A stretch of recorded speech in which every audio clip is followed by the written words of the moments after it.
Hi friends, எங்கள் வீட்டு tank ஒரே அழுக்காக இருக்குது ஃப்ரெண்ட்ஸ். அதான் பாப்பா க்ளீன் பண்ணிகிட்டு இருக்கா.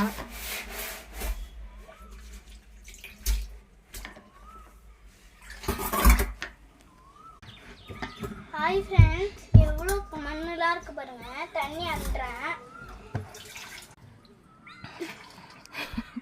எங்கள் வீட்டில் வெட்டியாக சுற்றுற ஒரே தெண்டை மாடு இதுதான் ஃப்ரெண்ட்ஸ். இதை பார்த்துங்க, இந்த குரங்கு வேலைலாம் காட்டும் இது.